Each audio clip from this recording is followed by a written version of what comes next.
ইশরাতদের পরিবারের নিয়ম হল, পরিবারের পুরনো কোনো স্মৃতি, আগের কোনো কনের বিয়ের শাড়ি বা এমন কোনো জিনিস যদি তোলা থাকে, তাহলে নতুন বিয়ের সময় সেটা একবার হলেও বের করা হবে। ব্যবহার করা হোক বা না হোক, শুধু একটু দোয়া আর বরকতের জন্য ওগুলো সামনে আনা হবে। এই পুরনো নিয়মের সূত্র ধরেই ইশরাতের নানুর আমলের একটা বিশাল বড় কাঠের সিন্দুকের কথা সবার মনে পড়ে গেল, যেটা বছরের পর বছর ধরে ওই দোতলার গোদাম ঘরে তালাবদ্ধ অবস্থায় পড়ে আছে। আরও অনেক কিছুর সাথেই সেখানে ছিল একটা চিঠি, যেটা সূর্য ডোবার পর খোলা নিষেধ। কেন যেন সূর্য ডোবার আগে তবুও চিঠিটা খোলা হলো না, আর যখন খোলা হলো তখন থেকেই আর কোনো কিছুই স্বাভাবিক থাকল না। চিঠির খামের ভেতরেই যেন বহুকাল ধরে অপেক্ষায় ছিল কেউ, আর সে আস্তে আস্তে ইশরাতের মন, স্মৃতি আর অস্তিত্বের উপর নিজের জাল বিছিয়ে দিল। জিনিসটা শুধু সামনেই আসতে চাইছিল না, ও চাইছিল নতুন কোণে, অর্থাৎ ইশরাত ওকে অনুভব করুক, ওকে চিনুক, আর এক মুহূর্তের জন্য হলেও নিজের ভেতরে ওর জন্য একটা জায়গা তৈরি করে দিক। ওই জিনিসটা শুধু স্মৃতির টানে আসে না, ওটা আসে চেনার টানে। আর যখন নতুন করে ওটাকে চিনতে শুরু করবে, তখন বুঝে নেবে অনেক দেরি হয়ে গেছে। এই শেষ লাইনটা যখন বড় খালা কাঁপা কাঁপা গলায় পড়েন, তখন ঘরের বাতাসটা যেন বরফ হয়ে যায়। মনে হলো দেয়ালগুলো যেন কথা শুনছে। কয়েক মিনিটের জন্য কেউ কোনো কথা বলতে পারল না, শুধু কাগজের খসখস শব্দ আর সবার ভারী নিঃশ্বাস ফেলার আওয়াজ শোনা যাচ্ছিল। আসসালামু আলাইকুম।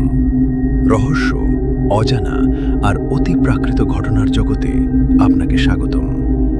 আমি ফারহান, আর আপনারা শুনছেন প্রেত সংকেত 91.3 FM, যেখানে প্রতিটি রাত লুকিয়ে রাখে এক নতুন অন্ধকারের গল্প, আর প্রতিটি গল্প শেষ হওয়ার পরও রেখে যায় হাজারো প্রশ্ন। আলো নিভিয়ে হেডফোন কানে দিয়ে প্রস্তুত হয়ে যান, কারণ আজকের ঘটনাটি হয়তো আপনার কল্পনারও বাইরে। মানুষের জীবনের আনন্দঘন মুহূর্তগুলো সবসময় আনন্দ দিয়েই শেষ হয়। ব্যাপারটা কি আসলেই তাই, নাকি মাঝে মাঝে এমন কিছু ঘটে যা সারা জীবনের জন্য একটা কালো দাগ রেখে যায়? উত্তর না হয় আপনারাই দেবেন। এবার আসি আজকের ঘটনার প্রসঙ্গে। আসসালামু আলাইকুম ভাইজান, আমার নাম ফয়সাল। এই ঘটনাটা প্রায় 4 বছর আগের, যখন আমার আপন খালাতো বোন ইশরাতের বিয়ে ঠিক হয়েছিল, আর সবাই তখন আমাদের পৈতৃক বাড়িতে জড়ো হয়েছিল। আমাদের পৈতৃক বাড়িটা ছিল ময়মনসিংহের কোনো একটা উপজেলায়, আমি নাম বলতে চাচ্ছি না। বাড়িটা আমাদের মহল্লার প্রধান রাস্তা থেকে একটু ভেতরের দিকে। সন্ধ্যা নামলেই ওই এলাকার দোকানপাটের শাটার বন্ধ হতে শুরু করত।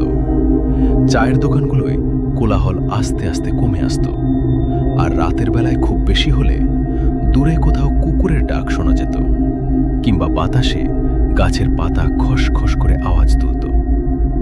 আমাদের বাড়িটার সদর দরজা ছিল বিশাল বড় ভারী কাঠের তৈরি।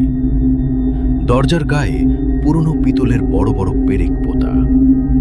দরজা দিয়ে ভেতরে ঢুকলেই প্রথমে একটা লম্বা সুড়ঙ্গ গলির মতো, তারপর বিশাল খোলা উঠান। উঠানের এক পাশে সারি সারি ঘর, অন্য পাশে রান্নাঘর, আর দোতলায় যাওয়ার জন্য পুরনো আমলের একটা প্রশস্ত কাঠের সিঁড়ি। দেয়ালগুলো অনেক চওড়া, ছাদগুলো অনেক উঁচু। পুরো বাড়িতে সবসময় একটা পুরনো গন্ধ লেগেই থাকত। অনেকদিন বন্ধ থাকা পুরনো কাপড়, কাঠের আসবাবপত্র, আর মাঝে মধ্যে আতরের গন্ধ, সব মিলেমিশে যেমন হয় আর কি। এই গন্ধটাই এই ধরনের পুরনো বাড়িগুলোকে অন্য সব সাধারণ বাড়ি থেকে আলাদা করে তোলে। ছোটবেলা থেকেই আমরা এই বাড়িতে আসা যাওয়া করতাম, কিন্তু এই বাড়ির একটা অংশ এমন ছিল যেটার ব্যাপারে সন্ধ্যার পর কেউ আর তেমন কথাও বলতো না। দোতলার একেবারে শেষ মাথায় একটা স্টোর রুম ছিল। ওই ঘরে পুরনো আসবাবপত্র, কাঠের বড় বড় সিন্দুক, পুরনো দিনের রেশমি কাপড় আর এমন সব জিনিসপত্র রাখা ছিল যেগুলো কেউ রোজ ব্যবহার করত না। আসলে ওগুলো শুধু স্মৃতি হিসেবেই জমিয়ে রাখা হয়েছিল। বড়রা সবসময় বলতেন ওই ঘরে নাকি অনেক ধুলাবালি, বাচ্চারা যেন ওই দিকে না যায়। কিন্তু বয়স বাড়ার সাথে সাথে আমি বুঝতে পারছিলাম যে বাচ্চাদের ওই ঘর থেকে দূরে রাখার কারণ শুধু ধুলোবালি ছিল না। আসলে কিছু জায়গা এমন থাকে যেগুলোর ব্যাপারে বাড়ির বড়রা মুখে পরিষ্কার করে কিছু বলেন না ঠিকই, কিন্তু তাদের গলার স্বর, তাদের চোখের দৃষ্টি আর সাবধানে চলাফেরা দেখলেই বোঝা যায় যে ওই ঘরে শুধু পুরনো জিনিসপত্রই রাখা নেই, সেখানে অন্য কিছু আছে। ইশরাতের বিয়ের প্রস্তুতি কয়েক সপ্তাহ ধরেই চলছিল, কিন্তু আসল ব্যস্ততা শুরু হলো যখন বিয়ের আর মাত্র কয়েকদিন বাকি। আত্মীয় স্বজনরা এক এক করে বাড়িতে আসতে শুরু করলো। হঠাৎ করেই যেন ওই পুরনো আর নীরব বাড়িটা একদম জ্যান্ত হয়ে উঠল। উঠানে অনেকগুলো টেবিল পাতা হলো, ঘরগুলোতে বিছানা করা হলো, ছাদে সারি সারি কাপড় শুকাতে দেয়া হলো, রান্নাঘরে বড় বড় হাঁড়ি পাতিল চড়ে গেল। পেঁয়াজ, মশলা, রোস্ট আর মিষ্টির গন্ধে পুরো বাড়ি মো মো করতে লাগলো। মনে হচ্ছিল যেন কোনো বড় হোটেলের রান্নাঘর। বাচ্চারা সারা বাড়িতে দৌড়াদৌড়ি শুরু করলো, আর কাজিনরা রাত জেগে আড্ডা, হাসাহাসি হতো, গান হতো, কখনো আবার গায়ে হলুদের অনুষ্ঠানের প্র্যাকটিস হতো। বাড়ির প্রতিটা কোণে মানুষের আনাগোনায় ভরে গিয়েছিল। কিন্তু এত সব কোলাহল আর আনন্দের মধ্যেও ওই পুরনো বাড়িটা তার নিজের ভেতরের একটা গুমোট ভাব ঠিকই ধরে রেখেছিল। মনে হচ্ছিল বাড়িটা বাইরের এইসব শোরগোল মেনে নিচ্ছে ঠিকই, কিন্তু নিজের ভেতরের গভীর কোনো রহস্য সে কিছুতেই খুলছে না। ইশরাত মেয়ে হিসেবে খুব শান্ত আর হাসি খুশি ছিল, কিন্তু বিয়ের দিন যত এগিয়ে আসছিল ওর ভেতরে কেমন যেন একটা অদ্ভুত নীরবতা তৈরি হচ্ছিল। প্রথম দিকে আমরা সবাই ভেবেছিলাম এটা হয়তো বিয়ের আগে সব মেয়েদের এক ধরনের নার্ভাসনেস, কারণ এ সময় মেয়েরা কখনো হাসে, কখনো হঠাৎ চুপ হয়ে যায়, কখনো মায়ের কাছে গিয়ে বসে থাকে। কিন্তু এখন যখন আমি পেছন ফিরে সেই দিনগুলোর কথা ভাবি, আমার মনে হয় ওর ভেতরে তখন অন্য কিছুই চলছিল। এমন একটা অবস্থা যেটাকে আমরা শুধু বিয়ের চাপ ভেবে এড়িয়ে গিয়েছিলাম। বিয়ের ঠিক 3 দিন আগের কথা। দুপুরবেলা বাড়ির পুরুষরা বেশিরভাগ বাজারের কাজে বা দাওয়াত দেওয়ার কাজে বাইরে গিয়েছিল, আর বাড়ির ভেতরে মহিলারা বিয়ের শাড়ি, গয়না, বাসনপত্র এসব বের করে গোছ কাজ করছিল।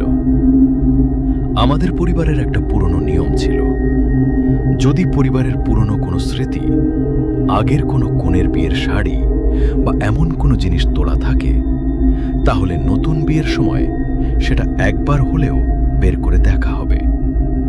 ব্যবহার করা হোক বা না হোক, শুধু একটা দোয়া আর বরকতের জন্য ওগুলো সামনে আনা হতো। এই পুরনো নিয়মের কথা উঠতেই নানুর আমলের একটা বিশাল বড় কাঠের সিন্দুকের কথা সবার মনে পড়ে যায়, যেটা বছরের পর বছর ধরে ওই দোতলার গোদাম ঘরে তালাবদ্ধ অবস্থায় আছে। ছোটবেলা থেকেই আমরা ওই সিন্দুকটার কথা শুনে আসছিলাম। কেউ বলতো ওটার ভেতর নানুর বিয়ের কাপড় আছে, কেউ বলতো পুরনো দিনের ছবি আছে, আবার কেউ বলতো হাতের কাজের খুব দামি সব জিনিস আছে। কিন্তু কারো কারো কথা বলার ভঙ্গি দেখে মনে হতো ওই সিন্দুকে এমন কিছু আছে যা নিয়ে তারা খুব একটা খোলাখুলি কথা বলতে চান না। সবচেয়ে অদ্ভুত ব্যাপার ছিল, এই সিন্দুকের ব্যাপারে একটা কথা খুব কড়াকড়িভাবে সবাই মানত, আর সেটা হলো সিন্দুক খুললে দিনের বেলায় খুলতে হবে, সন্ধ্যার পর কোনোভাবেই ওটা খোলা যাবে না। ছোটবেলায় আমরা এই কথাটা শুনে তেমন একটা পাত্তা দিতাম না, ভাবতাম পুরনো মানুষদের পুরনো সংস্কার। কিন্তু ওই দিন যখন সত্যি সত্যি সিন্দুকটার নিচে নামানোর কথা উঠল, আমি প্রথমবারের মতো বাড়ির বড়দের চেহারায় একটা অন্যরকম আতঙ্ক দেখলাম। বাড়ির বয়োজ্যেষ্ঠ মহিলারা সিদ্ধান্ত নিলেন সিন্দুকটা নিচে নামানো হবে। আমাকে, আমার মামাতো ভাই হায়দারকে আর আরও দুজন কাজিনকে দোতলায় পাঠানো হলো সিন্দুকটা নামিয়ে আনার জন্য। আমরা যখন দোতলায় ওয়েস্ট রুমের সামনে গিয়ে দাঁড়ালাম, দেখলাম দরজাটা অর্ধেক আটকে আছে। মনে হচ্ছিল যেন কত বছর ধরে দরজাটা পুরোপুরি খোলাই হয়নি। ভেতরের দিকে তাকিয়ে দেখলাম একদম খুটখুটে অন্ধকার না, কারণ দেয়ালের উপরের দিকে একটা ছোট্ট ঘুলঘুলি দিয়ে সামান্য একটু দিনের আলো ভেতরে আসছিল। কিন্তু ওই সামান্য আলোতেও ঘরের ভেতরের ধুলোবালি, কাঠের বাক্স, বন্ধ আলমারি আর চারপাশের অদ্ভুত একটা নিস্তব্ধতা এমনভাবে চোখে পড়ছিল, মনে হচ্ছিল যেন এই ঘরটা অন্য কোনো একটা সময়ের মাঝে আটকে গেছে। সিন্দুকটা একটা অন্ধকার কোণায় রাখা ছিল। কালচে খয়েরি রঙের কাঠ, কোণাগুলোতে পিতলের পাত বসানো, আর সামনে বিশাল বড় একটা মরচে ধরা তালা ঝুলছে। হায়দার ওর স্বভাব মতো একটু মজা করে বসল, হাসতে হাসতে বলল, কিরে, ভেতরে গুপ্তধন থাকলে কিন্তু অর্ধেক আমার। কিন্তু বিশ্বাস করুন, ওর ওই কথাটা ঘরের ভেতর এমনভাবে প্রতিধ্বনিত হলো, মনে হলো ঘরটা যেন ওর আওয়াজটা গিলে খেল। আমরা যখন সিন্দুকটা ধরলাম, সাথে সাথেই বুঝতে পারলাম এটার ওজন শুধু কয়েকটা পুরনো কাপড়ের জন্য এত বেশি হতে পারে না। কাঠগুলোর গায়ে কেমন যেন একটা সেঁতে ভাব ছিল, আর ওটার গা থেকে একটা খুব পুরনো গন্ধ আসছিল। মনে হচ্ছিল যেন অনেক বছর ধরে বন্দি থাকা কোনো কিছু আমাদের জানান দিচ্ছে যে এর ভেতরের জিনিসপত্রগুলো শুধু জিনিসপত্র না, এখানে একটা গোটা সময় আটকে গেছে। অনেক কষ্টে সিন্দুকটা ধরাধরি করে উঠানে এনে রাখা হলো। বাড়ির সব মহিলারা উঠানের চারপাশে গোল হয়ে দাঁড়ালেন। তখন বাড়ির পরিবেশটা বেশ আনন্দ আর কৌতূহলে ভরা ছিল। খালা চাবি আনলেন ঠিকই, কিন্তু অনেক বছরের পুরনো আর মরচে ধরা তালা চাবি দিয়ে কোনোভাবেই সেটা খুলল না। শেষমেশ হাতুড়ি এনে বেশ কয়েকবারের চেষ্টায় তালাটা ভাঙা হলো। সিন্দুক খুলতেই ভ্যাপসা একটা পুরনো গন্ধ নাকে এসে লাগলো। ভেতরে আসলেই সেই সব জিনিসই ছিল যেগুলো আমরা এত বছর ধরে শুনে এসেছিলাম। পুরনো দিনের মসলিন আর রেশমি কাপড়ের ভাঁজ করা স্তূপ, চমৎকার হাতের কাজের কয়েকটা ওড়না, পুরনো শাল, হলদে হয়ে যাওয়া কয়েকটা সাদা কালো ছবি, একটা ছোট রূপোর কৌটো আর সুন্দর নকশা করা কাঠের একটা ছোট্ট বাক্স। সবার মধ্যে একটা খুশির ঢেউ বয়ে গেল। কেউ ছবি তুলে মানুষ চেনার চেষ্টা করছে, কেউ বলছে এটা তো রানুর বিয়ের শাড়ি, কেউ আবার ওই হাতের কাজ দেখে অবাক হয়ে বলছে এখনকার দিনে এমন কাজ পাওয়াই যায় না। ইশরা তো সেখানে বসেছিল। প্রথম দিকে ও সবার মতো খুব স্বাভাবিকভাবে জিনিসগুলো দেখছিল, কিন্তু যখন কাপড়ের একেবারে শেষের ভাঁজটা সরানো হলো, তখন নিচে একটা খাম চোখে পড়ল। কেন জানি না, ওই একটা খাম বের হওয়ার সাথে সাথেই পুরো উঠানের পরিবেশটা কেমন যেন থমথমে হয়ে গেল। খামটা সাধারণ কোনো কাগজের ছিল না, একটু মোটা হলদেটে ধরনের পুরনো কাগজ, যেমনটা আগেকার দিনে জরুরি কোনো চিঠিপত্রের জন্য ব্যবহার করা হতো। খামের কিনারাগুলো শক্ত হয়ে গিয়েছিল, আর খামের মুখটা লাল রঙের গালা দিয়ে সিল করা ছিল। সিলটা ভাঙা ছিল না, কিন্তু গালার উপর একটু চাপের দাগ ছিল। মনে হচ্ছিল কেউ হয়তো কখনো এটা খোলার চেষ্টা করেছিল, কিন্তু পরে আবার মতো পাল্টে রেখে দিয়েছে। খামের উপর খুব অস্পষ্ট করে কয়েকটা শব্দ লেখা। ভালো করে খেয়াল করতেই দেখলাম মাগরিবের পর খোলা নিষেধ। ওই খামটা দেখার পর উঠানের কোলাহল যেন এক মুহূর্তের মধ্যে গায়েব হয়ে গেল। একটু আগেও যে মহিলারা হাসাহাসি করছিল তারাও হঠাৎ চুপ হয়ে গেল। বড় খালা সাথে সাথে হাত বাড়িয়ে খামটা তুলে নিলেন। আমি প্রথমবার ওনার চেহারায় এমন একটা আতঙ্ক দেখলাম, যেটা কোনো সাধারণ ভয় বা অবাক হওয়ার আতঙ্ক ছিল না। মনে হচ্ছিল অনেক পুরনো আর খুব পরিচিত কোনো ভয়ঙ্কর জিনিস হঠাৎ করে ওনার সামনে এসে পড়েছে। আমার আম্মা সাথে সাথে খুব নিচু গলায় বললেন, আপা, ওটা এখন এভাবেই রেখে দাও, দরকার নেই খোলার। ইশরা তো মাথা উঁচু করে খামটার দিকে তাকালো, আর আল্লাহ সাক্ষী, ওই মুহূর্তে ওর চেহারায় যে দৃষ্টি ছিল সেটা কোনো সাধারণ কোণের দৃষ্টি না। ও খামটার দিকে এমনভাবে তাকিয়েছিল যেন ও জিনিসটাকে আগে থেকেই চেনে, যেন খামটার সাথে ওর গভীর কোনো সম্পর্ক আছে। আমি হায়দারের দিকে তাকিয়ে ফিস ফিস করে বললাম, ভাই, ওই খামের ভেতর কি থাকতে পারে? হায়দার শুধু ওর কাঁধ ঝাঁকিয়ে বোঝালো ও কিছুই জানে না। বড়দের মধ্যে ফিস ফিস করে কথা বলা শুরু হলো। শেষমেশ এটাই ঠিক হলো যে খামটা হয়তো মাগরিবের আজানের আগে খোলা হবে, না হলে একদমই খোলাই হবে না।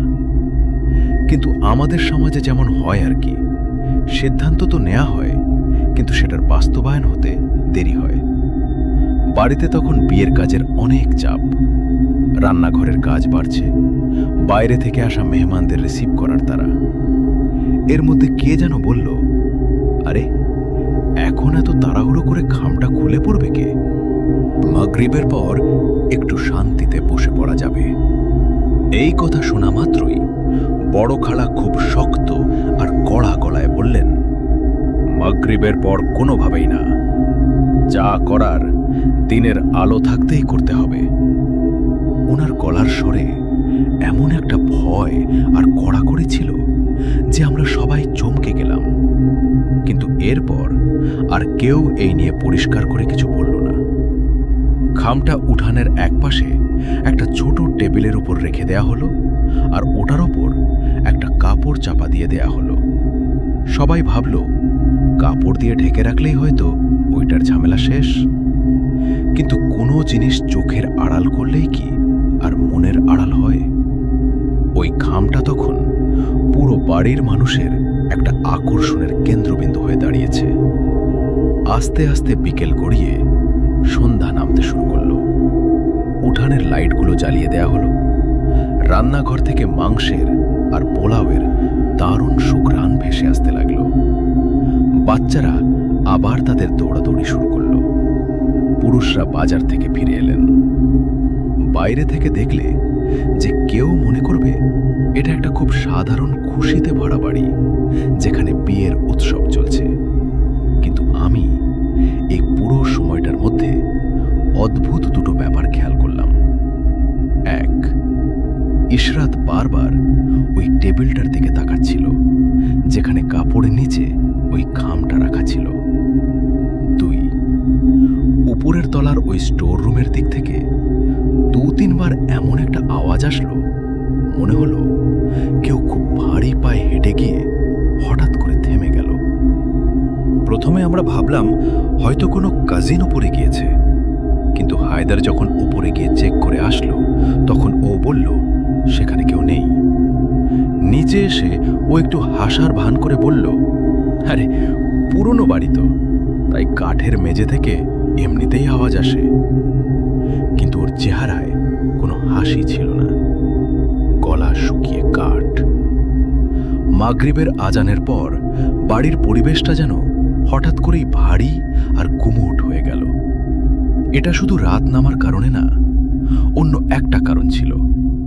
ওই খামটা এখনো খোলা হয়নি, আর সিন্ধুকেও ফেরত রাখা হয়নি। কোনো জিনিস যদি তার নিজের জায়গা থেকে বের করে আনা হয় আর সেটার কোনো ফয়সালা না করা হয়, তাহলে সেটা আর শুধু জিনিস থাকে না, সেটা একটা অমীমাংসিত সমস্যা হয়ে দাঁড়ায়। আর পুরো বাড়ি যেন ওই সমস্যার ভার বয়ে বেড়াচ্ছিল। রাতের খাবার শেষ হওয়ার পর সবাই নিজেদের মতো আলাদা আলাদা আড্ডায় বসে গেল। পুরুষরা ড্রয়িং রুমে, মহিলারা ভেতরের ঘরগুলোতে, আর আমরা যারা ছেলেমেয়েরা উঠানের একপাশে বসে হালকা গল্প করছিলাম। কিন্তু আমাদের গল্পে কোনো প্রাণ ছিল না। এরই মাঝে আমি দেখলাম আম্মা আর বড় খালা খুব ফিস ফিস করে কিছু নিয়ে তর্ক করছেন। আমি একটু এগিয়ে গেলাম। দরজাটা পুরোপুরি চাপানো ছিল না।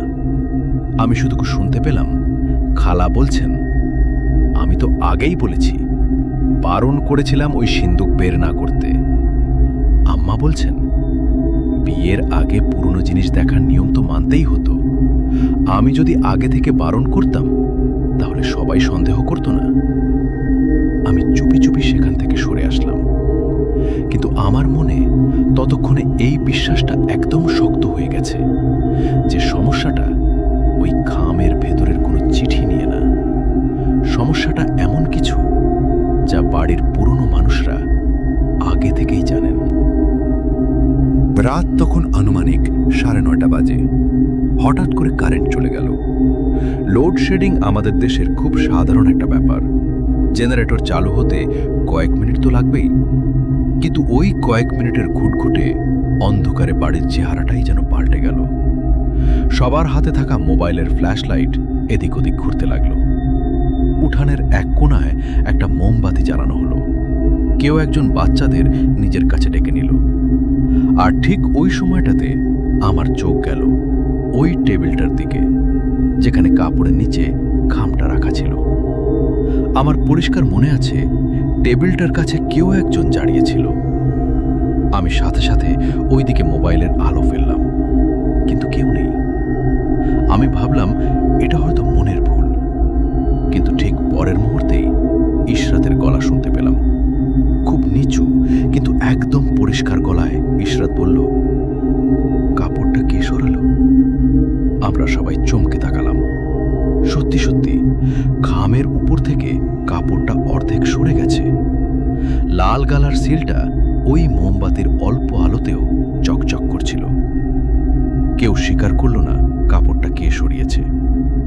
এমন সময় জেনারেটর চালু হয়ে গেল, আলো ফিরে আসলো, কিন্তু বাড়ির পরিবেশটা আর আগের মতো স্বাভাবিক হলো না। বড় খালা সাথে সাথে ছুটে গিয়ে খামটা হাতে তুলে নিলেন আর বললেন, আমি এটা উপরে রেখে আসছি। আম্মা সাথে সাথে ওনাকে বাধা দিয়ে বললেন, খবরদার না, এত রাতে উপরে যাওয়া একদম ঠিক হবে না। শেষমেশ ঠিক হলো যে খামটা ভেতরের একটা ঘরের আলমারিতে তালা বন্ধ করে রাখা হবে, আর ফজরের আজানের পর সকালে ওটা খোলা হবে। শোনার জন্য সিদ্ধান্তটা খুব ভালোই মনে হচ্ছিল, কিন্তু কিছু কিছু পরিস্থিতিতে সঠিক সিদ্ধান্ত নিতে যত দেরি হয়ে যায় সেটা পরে আর কোনো কাজেই আসে না। রাত বাড়তে লাগলো। কাজিনরা যে যার রুমে ঘুমাতে চলে গেল। কিছু বয়স্ক মানুষ জেগে রইলেন। ইশরাত তার ছোট বোন আর খালার সাথে ভেতরের একটা ঘরে শুয়েছিল, আর আমরা ছেলেরা উঠানের পাশের বড় ঘরটায় ঢালাও বিছানা করে শুয়েছিলাম। আমি, হায়দার আর আমাদের এক কাজিন নোমান পাশাপাশি শুয়েছিলাম ঠিকই, কিন্তু ঘুম কারো চোখেই ছিল না। আনুমানিক 12:30টার দিকে ভেতরের ঘর থেকে একজন মহিলার চমকে ওঠার আওয়াজ আসলো। আমরা দৌড়ে গিয়ে দেখি ইশরাত ঘুমের ঘোরে আধ শোয়া অবস্থায় বিড়বিড় করে বলছে, খামটা খোলো না, আবার ফিরে আসবে। প্রথমটা সবাই ভাবল সারাদিনের ক্লান্তি, বিয়ের চাপ, এই সমস্ত কারণেই কোনো দুঃস্বপ্ন দেখছে। ওকে যখন ভালো করে ডেকে তোলা হলো, ও একদম স্বাভাবিক। এমনকি ওর নিজের মনে নেই যে ও ঘুমের ভেতরে কিছু বলেছে। কিন্তু এই ঘটনা বড় খালার চেহারার রং একদম ফ্যাকাসে করে দিল। উনি ঘর থেকে বেরিয়ে এসে আমাদের সামনে দাঁড়িয়ে পরিষ্কার গলায় বললেন, সকাল হতে দে, তারপর আমি সব খুলে বলবো। উনার এই কথা আমাদের সবার সব ধরনের অনুমান শেষ করে দিল। আমরা বুঝতে পারলাম যে এটা শুধু কোনো পুরনো ইতিহাস না, এটা এমন কিছু যা আমাদের কাছে ইচ্ছে করে লুকানো হয়েছিল। এখন কারো পক্ষেই ঘুমানো সম্ভব না। আমরা আবার উঠানের ঘরে ফিরে আসলাম। পুরো বাড়িতে একটা পিনপতন নীরবতা নেমে এসেছে। খুব সাধারণ আওয়াজও অনেক জোরে জোরে কানে বাজছিল। ছাদের কড়িকাঠের ক্যাচ ক্যাচ শব্দ, কোথাও পানির কল থেকে টপ টপ করে পানি পড়ার শব্দ, একটু দূরে কোনো ঘরে খাটের নড়াচড়ার শব্দ।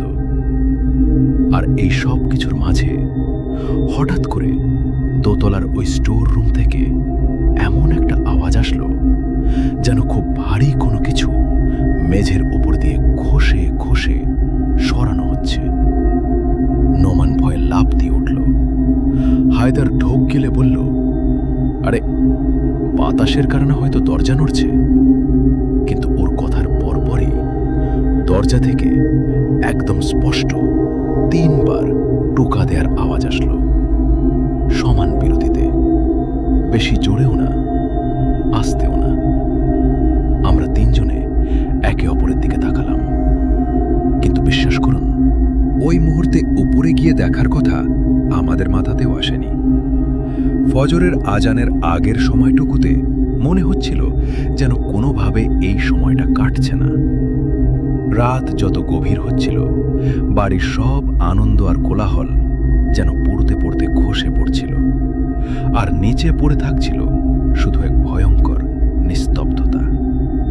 কিন্তু যেইমাত্র মসজিদে ফজরের আজান শুরু হলো, আমি আক্ষরিক অর্থেই অনুভব করলাম যে বাড়ির উপর থেকে একটা বিশাল ভারী পাথর যেন সরে গেল। আজানের ধ্বনি পুরনো দেয়ালগুলোতে ধাক্কা খেয়ে পুরো বাড়িতে ছড়িয়ে পড়ছিল, আর তার সাথেই রাতের সব ভয় আর আতঙ্ক আস্তে আস্তে দূর হয়ে গেল। নামাজ শেষ করে আমরা সবাই বড় ড্রয়িং রুমটায় জড়ো হলাম। ইশরাতকে কোনো একটা বাহানা দিয়ে অন্য ঘরে বসিয়ে রাখা হলো। বড় খালা আলমারি থেকে ওই খামটা বের করে আনলেন। এই সময় ঘরে বিয়ের কোনো আনন্দ, মহিলাদের হাসি বা বাচ্চাদের কোনো চেঁচামেচি ছিল না। ছিল শুধু একটা গভীর নীরবতা, যে নীরবতায় মানুষ খুব ভয়ঙ্কর কোনো সত্যি শোনার জন্য নিজেদের প্রস্তুত করে। খালা খামটা হাতে নিয়ে খুব নিচু গলায় বললেন, এই খামটা তোমার নানুর বিয়ের জিনিসপত্রের সাথে ছিল না। এটা রাখা হয়েছিল তোমাদের নানুর বড় বোনের আমল থেকে। আর এটাকে এই জন্য বন্ধ রাখা হয়েছিল যেন একবার পড়ার পর কেউ আর এটা দ্বিতীয়বার না খুলে। এরপর লাল সিলটা ভাঙা হলো। ভেতর থেকে ভাঁজ করা একটা পুরনো কাগজ বের হলো। চিঠিটা একজন মহিলার হাতে লেখা, কিন্তু সেটা কোনো সাধারণ চিঠি ছিল না।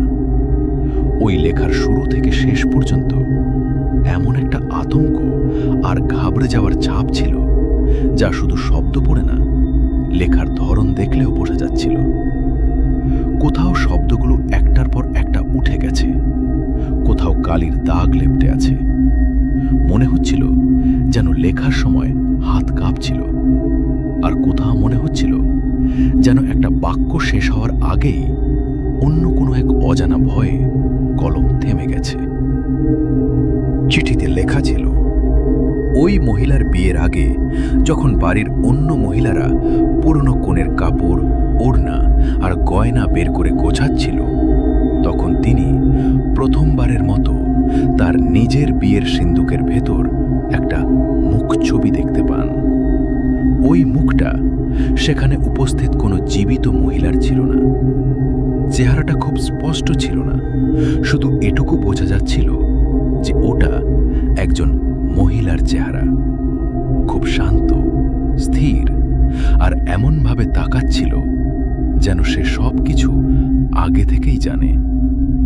চিঠির লেখিকা জানিয়েছেন, প্রথমে তিনি এটাকে নিজের চোখের ভুল ভেবেছিলেন, কিন্তু পরের রাতে যখন আবারও এই কাপড়গুলো ভাঁজ করা হচ্ছিল, তখন তিনি স্পষ্ট অনুভব করেন যে ঘরের ভেতর অন্য কেউ একজন আছে। এমন কেউ যে কথা বলে না, হাঁটাচলা করে না, কিন্তু এক দৃষ্টিতে তাকিয়ে থাকে। এরপর এই অনুভূতিটা রাতের পর রাত বাড়তে থাকে।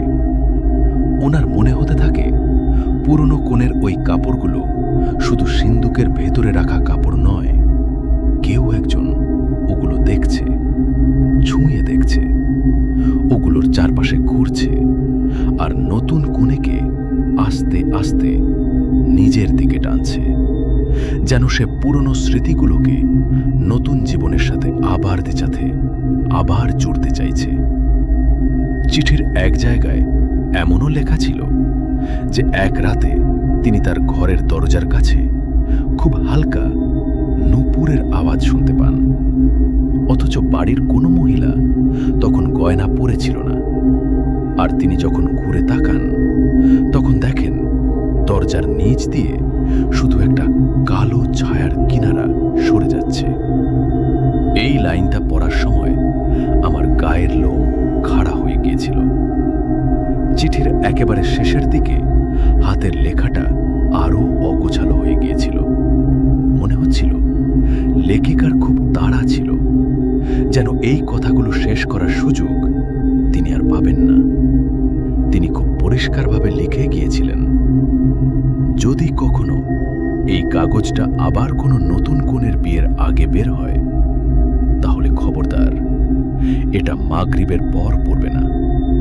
আর যেদিন এটা বের হবে ওই দিন রাতে পুরনো কোণের কোনো জিনিস ছড়াবে না, কোনো ভাঁজ খুলবে না, শাড়ি আলাদা করবে না, পুরনো ছবি দেখবে না। কারণ যে জিনিসটা এই বাড়িতে একবারে জেগে ওঠে সেটা শুধু কাপড় বা গয়নার সাথে জড়িয়ে থাকে না, সেটা মানুষের পরিচয়ের সাথে জড়িয়ে যায়। আর চিঠির একেবারে শেষ লাইনটা ছিল এমন, যেটা আজ পর্যন্ত আমার মাথায় গেঁথে আছে।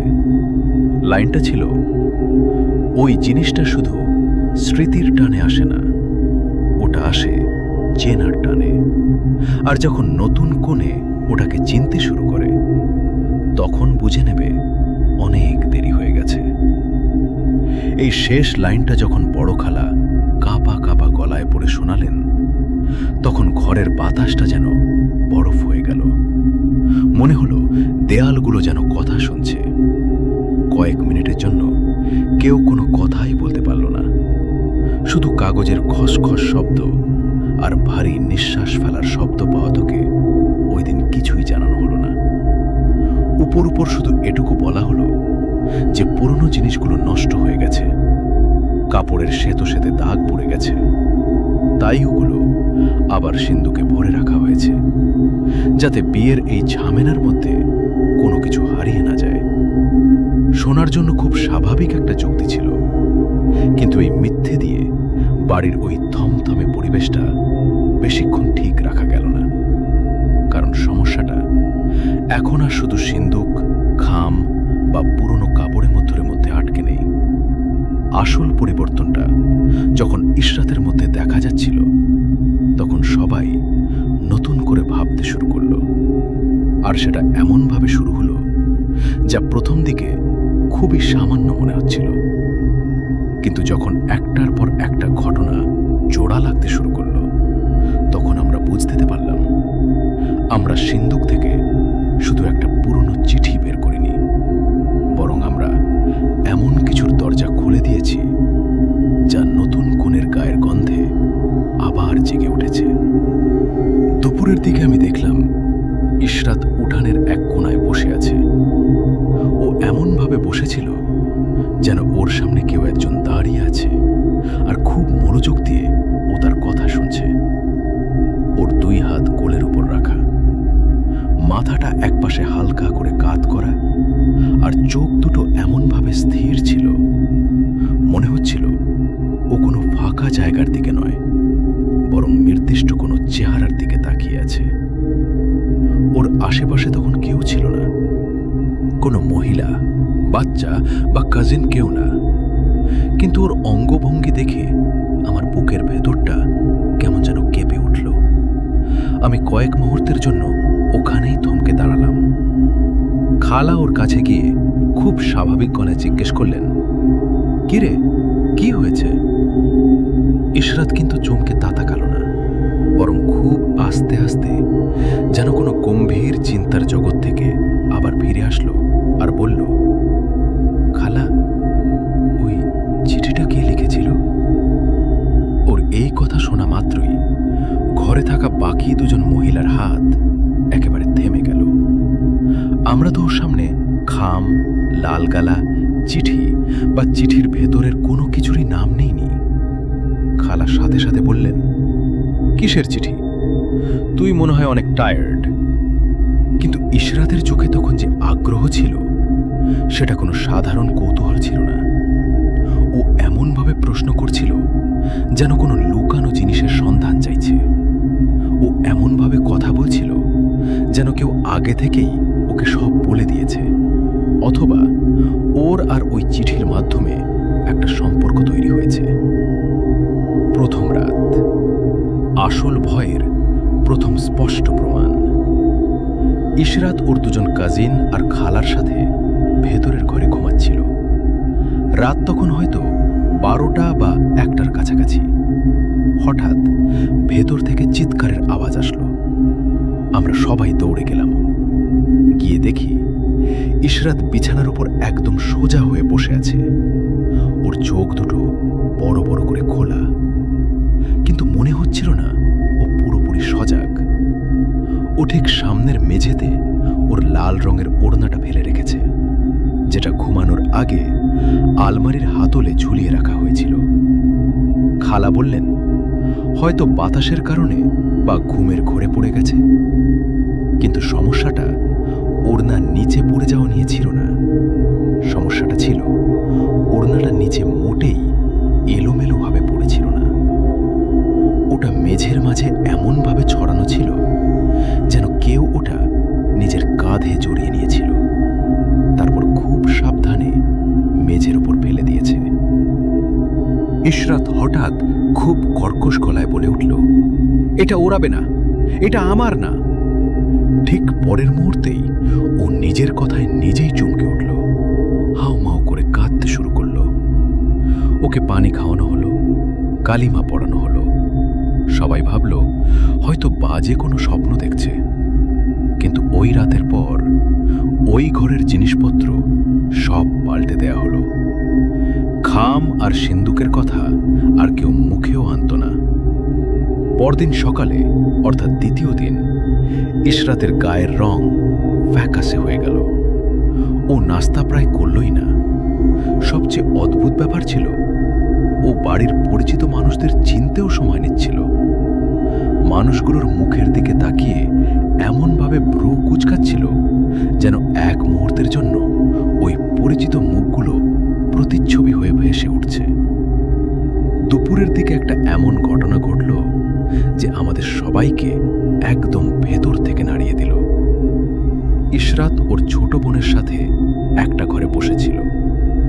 হঠাৎ ওর বোন প্রচণ্ড জোরে একটা চিৎকার দিয়ে রুম থেকে ছুটে বেরিয়ে আসলো।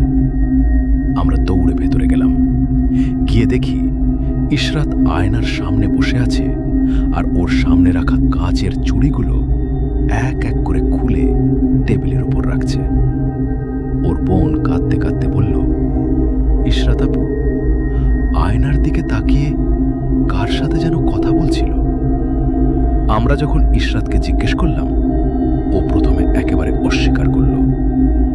তারপর কিছুক্ষণ চুপ থেকে আস্তে আস্তে বলল, আয়নার পেছনে কেউ একজন দাঁড়িয়েছিল। আমি শুনেছিলাম খালামণি। কিন্তু আয়নাটা ঘরের এমন জায়গায় রাখা ছিল, ওটার পেছনে কেউ দাঁড়ালে ঘরের বাকি সবাই দেখতে পেত। সেখানে কেউ ছিল না। তারপরও ইশরাত আয়নার দিকে এমনভাবে তাকিয়েছিল যেন কাঁচের উপর একটা আবছা ছায়া লেগে আছে। ওই দিন আসরের আজানের পর আমি নিজের চোখে দেখলাম ইশরাত উঠোন থেকে ভেতরের দিকে যাচ্ছিল। হঠাৎ দরজার কাছে গিয়ে ও থমকে দাঁড়ালো। সামনে না কেউ নেই, কিন্তু ওর চোখ এমনভাবে ওপর থেকে নিচ পর্যন্ত ঘুরল যেন দরজার মাঝখানে বিশাল বড় কেউ একজন দাঁড়িয়ে আছে। সে অবাক হয়ে আমাদের জিজ্ঞেস করল, তোমরা আসলেই কিছু দেখতে পাও না? ওর গলায় কোনো সন্দেহ ছিল না, ছিল অদ্ভুত এক হতাশা। তৃতীয় দিন মাগরিবের আজানের পর সবচেয়ে ভয়ঙ্কর ঘটনা ঘটল। ইশরাতকে সাজানোর জন্য মহিলারা যখন ওর চারপাশে ভিড় করেছিল, তখন ঘরের ভেতর আগে থেকেই অদ্ভুত একটা গুমুট পরিবেশ বিরাজ করছিল। বাইরের উঠোনে লাইট জ্বলছে, দূর থেকে বাসনপত্রের শব্দ। ভেতরের ওই ঘরটায় যেখানে ইশরাতকে বসানো হয়েছিল, সেখানকার বাতাস যেন একটু ভারী। আর ঘরের একটা কোণার দিকে ইশরাত এক দৃষ্টিতে তাকিয়ে রইল, যেখানে পুরনো সিন্দুক থেকে বের করা ওই রূপোলি কৌটোটা রাখা ছিল। ওর চোখ কয়েক সেকেন্ডের জন্য যেন ওখানেই আটকে গেছে। তারপর ওর চেহারা থেকে রক্ত যেন হঠাৎ করেই উধাও হয়ে গেল। মনে হলো কেউ ভেতর থেকে ওর শরীরের সমস্ত উষ্ণতা শুষে নিয়েছে। ওর ঠোঁট কাঁপল না, কিন্তু গলা দিয়ে আওয়াজ বের হলো। ও বলছে, আমি নাকি দেরিতে এসেছি, এই ঘরটা নাকি আগে ওর ছিল। এই কথা শোনার পর পুরো ঘর থমকে গেল। কেউ সাথে সাথে দরুদ শরীফ পড়া শুরু করল, কেউ ইশরাতের মাথায় হাত রাখল, কেউ কানের কাছে আয়াতুল কুরসি পড়ল, কেউ চিৎকার করে বলল, ওই রূপোলি কৌটোটা এই ঘর থেকে এখনই ফেলে দাও। কিন্তু বড় খালা সাথে সাথে কড়া গলায় বললেন, খবরদার, কোনো কিছু উঠোনে নিয়ে যাবে না, কোনো জিনিসে হাত দেবে না। ওই মুহূর্তে আমি প্রথমবারের মতো উপলব্ধি করলাম, ভয়টা শুধু এটা না যে বাড়িতে কোনো খারাপ জিনের আনাগোনা আছে। আসল ভয়টা ছিল এই যে ওই জিনিসটা আস্তে আস্তে ইশরাতের মন, ওর স্মৃতি আর ওর অস্তিত্বের উপর নিজের জাল বিছিয়ে দিচ্ছে।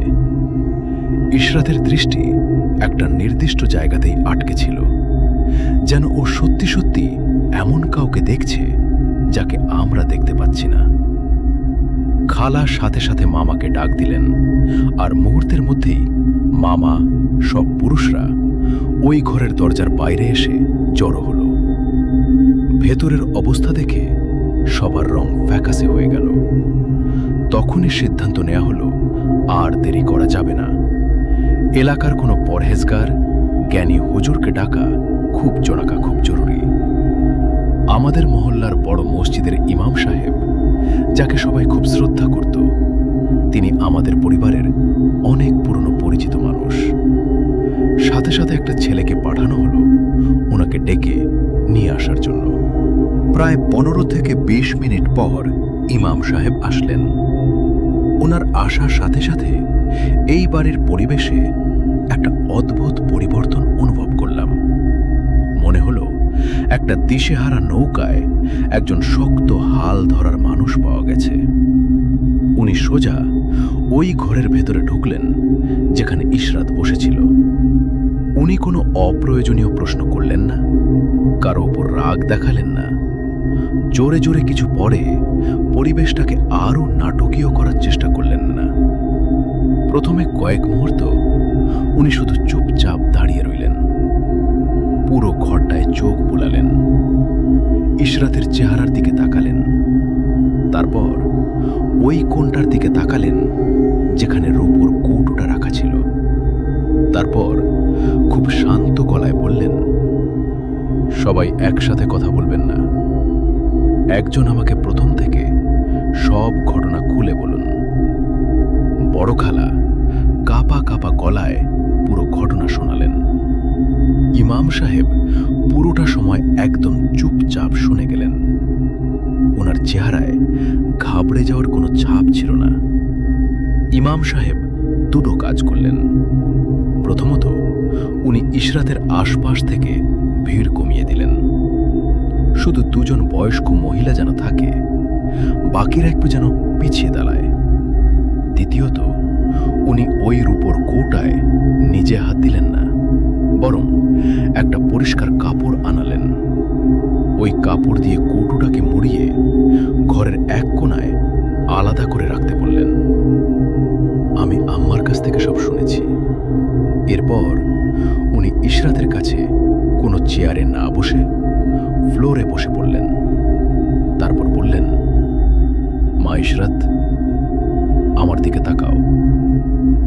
তখন ইশরাত খুব আস্তে করে মাথা উঁচু করল, কিন্তু ওর চোখের দৃষ্টিতে কয়েক মুহূর্তের জন্য এমন একটা অচেনা ভাব ছিল যা আম্মা আজও ভুলতে পারেন না।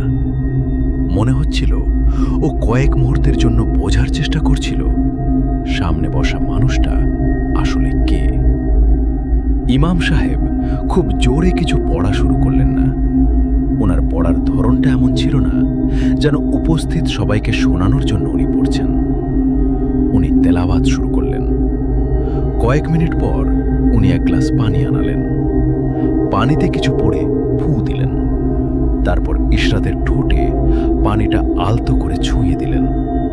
জোর করে কোনো কিছু করতে গেলেন না। যখনই পানিটা ওর ঠোঁটে লাগলো, ইশরাতের হাত দুটো হঠাৎ করে খুব জোরে কাঁপতে শুরু করলো। সাথে সাথে চোখ বন্ধ করে ফেলল। এমনভাবে নিজেকে গুটিয়ে নিল যেন প্রচণ্ড শীতে জমে গেছে। ঠিক সেই মুহূর্তে ঘরের তাপমাত্রা হঠাৎ কমে যেতে শুরু করল।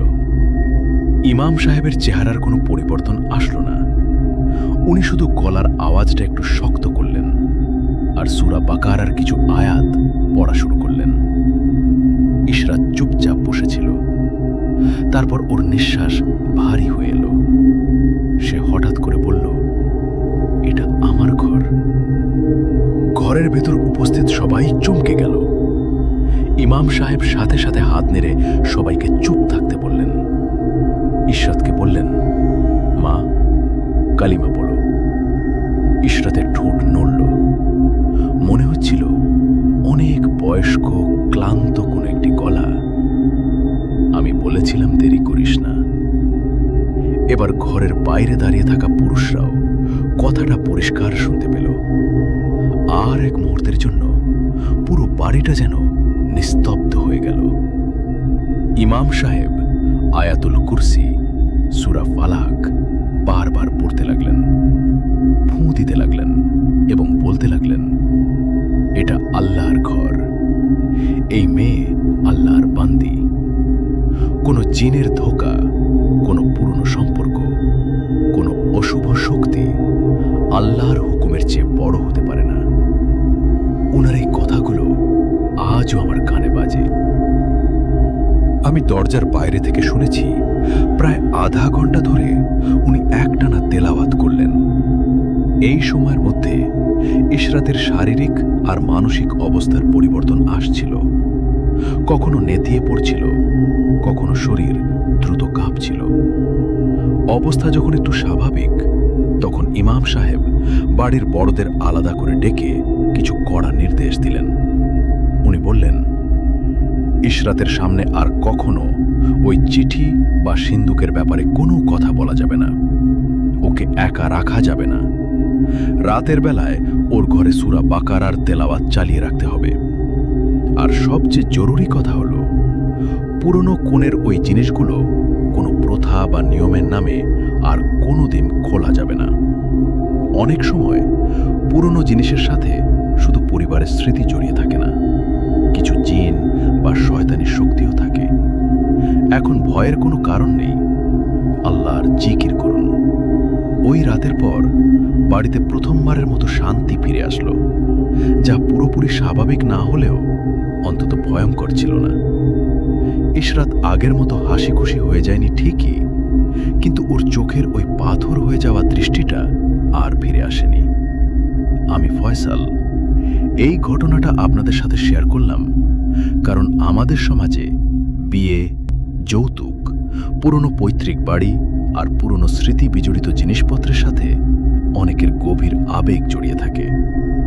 আমরা প্রায় ভাবি যে জিনিসটা আমাদের পূর্বপুরুষদের, সেটা আমাদের ক্ষতি করবে না। ইশরাত শ্বশুরবাড়ি চলে গিয়েছিল, ইশরাতের বিয়েও খুব ভালোভাবেই সম্পন্ন হয়েছিল।